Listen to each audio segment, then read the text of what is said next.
में आरबीआई का हाथ अब खुल गया है इस बजट के बाद और वो फायदा हो सकता है। तो ये तो होम लोन्स में भी फायदा होगा और सेक्टर्स में भी फायदा होगा, हर चीज में फायदा होगा, क्योंकि जब पैसा आएगा हर वर्ग के लिए, हर समाज के लिए, हर क्षेत्र के लिए इसमें प्रावधान किया गया है। और मैं ऐसा मान के चलता हूँ कि जो माननीय प्रधानमंत्री जी ने कहा है कि 2047 तक हमारा जो देश है विकसित देश की श्रेणी में होगा, तो ये बजट उस तरफ बढ़ता हुआ मुझे दिखाई देता है। मैं फिर से माननीय वित्त मंत्री जी को बहुत आभार व्यक्त कर रहा हूँ, अभिनंदन कर रहा हूँ। सर, मुख्य बिंदु क्या है बजट?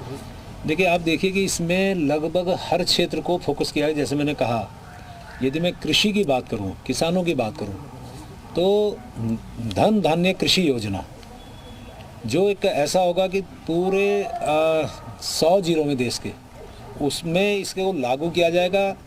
दालों की नीति बनाई जाएगी जो अगले 6 साल में पूरा काम करेगी। कॉटन के लिए काम किया जाएगा। बिहार में चूँकि मखाना पैदा होता है तो वहाँ मखाना बोर्ड बनाने की बात कही गई है। और उसके साथ साथ जो हमारे यहाँ एग्री योजना है, 2.25 करोड़ किसानों को उसमें फ़ायदा होगा। ऐसी यदि मैं महिलाओं की बात करूं तो महिलाओं के लिए भी इसमें बहुत कुछ दिया है, क्योंकि ज्ञान जो पिछली बार भी ज्ञान को फोकस किया गया था, GYAN, उसी लिए महिलाओं को भी इसमें बहुत आगे बढ़ाने का विषय रखा गया कि 5 लाख दलित जो हमारी आदिवासी बहनें हैं उनको 2 करोड़ तक का लोन दिया जाएगा। अब आप देख कितना इसको उठाने का प्रयास इस बजट में किया गया है। और उसके साथ साथ जो हमारे मेडिकल क्षेत्र की यदि मैं बात करूं तो 75,000 सीटें 5 साल में उसमें बढ़ने वाली हैं। यानी कि जहां डॉक्टर्स की संख्या कभी कभी समस्या आती थी वो ख़त्म हो गई और एक शिक्षित समाज की तरफ हमारा ये देश आगे बढ़ेगा। और स्कूलों की यदि मैं बात करूं तो वहाँ पे पूरे देश भर में ब्रॉडबैंड कनेक्टिविटी के लिए भी फोकस इसमें किया गया है। जहाँ मैं टूरिज़्म की बात करूं, पूरे देश भर में 50 टूरिज़्म केंद्र स्थापित किए जाएंगे। चिकित्सा पर्यटन के लिए फोकस किया गया है, जिसमें 20,000 अनुसंधान व नवाचार के लिए इसमें प्रावधान किया गया है, प्रोविज़न किया गया है। और उसके साथ साथ 125 शहरों के लिए उड़ान योजना लागू की जा रही है। और शहरी विकास की हम लोग यदि बात करते हैं तो आप मान के चलिए कि 1 लाख करोड़ का फंड इसमें दिया गया, बहुत बड़ी बात है। उसके साथ साथ रक्षा क्षेत्र में भी धन जो आवंटन है उसको बढ़ाया गया है। मेरे को इस बात की भी खुशी है कि इसमें चूँकि मेरा जो उत्तराखंड है उसमें जो मैंने पिछली बार माननीय वित्त मंत्री जी को अपना विषय रखा था, उसमें भी ये इनका लाभ हमारे यहाँ होगा।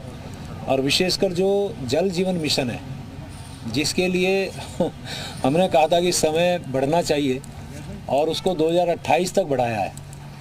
ऐसे ही हम लोगों को जो ये हमारे मध्यम वर्गीय आदमी को सर जो 12 लाख तक टैक्स में छूट है उसको कितनी बड़ी राहत देख रहे हैं? देखिए, इससे बड़ा क्या हो सकता है। जो 7 लाख तक की जो सीमा थी और उसको बढ़ा के लगभग दुगना यानी 12 लाख रुपए किया गया, तो बहुत बड़ा लाभ मध्यम वर्गीय हमारे उन लोगों को होगा जो जिनके बारे में मैं पहले से ही कह रहा था कि इस आने वाले बजट में मध्यम वर्गीयों का विशेष फोकस उन पे किया जाएगा। वो साक्षात दिखाई दे रहा है। यानी कि अब इसमें बुजुर्गों की बात करें, उसकी TDS की सीमा बढ़ाने का, दुगना करने का काम किया। हर क्षेत्र में यानी हर वर्ग, हर क्षेत्र यानी पूरे देश के सर्वांगीण विकास के लिए, देशवासियों के लिए जो ये बजट प्रस्तुत किया गया, मैं इसके लिए बहुत बधाई दे रहा हूँ। चाहे वो गरीबी मुक्ति की बात करें, चाहे कृषि की बात करें, चाहे महिला की बात करें, चाहे युवा की बात करें, चाहे रोजगार की बात करें, चाहे पर्यटन की बात करें, सब क्षेत्रों में इसमें अच्छा प्रोविज़न किया गया है। मैं फिर से माननीय वित्त मंत्री जी को बहुत बधाई, बहुत शुभकामनाएं देवभूमि उत्तराखंड की तरफ से दे रहा हूँ। मंत्री जी, ऐसे कौन से सेक्टर हैं बजट में जिनसे अपने उत्तराखंड को बिल्कुल प्रथम दृष्टया कुछ फायदा होने वाला? देखिए, मैंने जैसे जो भी सेक्टर्स अभी तक बताए उसमें उत्तराखंड भी आता है।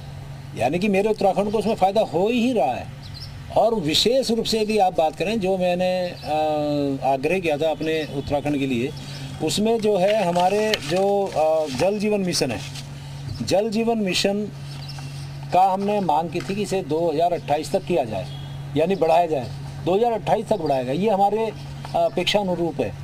वैसे ही हमारे यहाँ राज्यों का जो विशेष पूंजीगत सहायता है, इसको बढ़ाने का जो काम किया गया, इसमें हमें यानी कि छोटे राज्यों को फायदा होने वाला है। स्कूलों में जो ब्रॉडबैंड जो स्कीम लागू की जा रही है, क्योंकि हम पर्वतीय क्षेत्र के लोग हैं, उसमें भी हमें इसका फायदा हो रहा है। यानी कि हर क्षेत्र में सेंटर ऑफ एक्सीलेंस में उत्तराखंड की जो सेंटर ऑफ एक्सीलेंस स्थापित होंगे पूरे देश भर में, हम उम्मीद कर रहे हैं उसमें उत्तराखंड जरूर आएगा।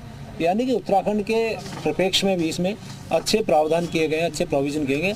मुझे लगता है इसका लाभ हमारे उत्तराखंड वासियों को भी होने वाला है। सर, इसमें ये भी कहा गया कि जैसे पहाड़ी इलाकों में जगह जगहों पर हेलीपैड भी बनाए जाएंगे, छोटे एयरपोर्ट जैसे कि, उसको किस तरीके से? मैंने आपको बताया ना कि हमारे यहाँ उड़ान योजना, यानी कि पूरे देश भर में जो उड़ान योजना का 150 जगह होना है, तो मेरे यहाँ उत्तराखंड में इसकी बहुत आवश्यकता भी है और हमारे उत्तराखंड में उसका विशेष रूप से लाभ होने वाला है।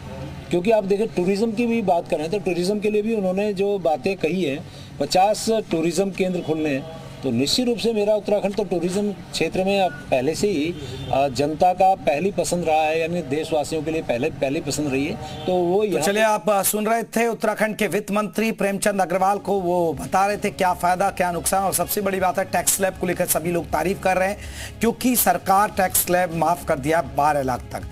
अब आपको जीरो रहेगा आपका, यानी टैक्स नहीं देना पड़ेगा। चलिए, हमारे साथ मयूर हमारे सहयोगी, आपको बता दें सीधे लखनऊ से जुड़ गए, उनका रुख कर लेते हैं कि आम जनता के बीच कैसे देखते हैं इस पूरे बजट को।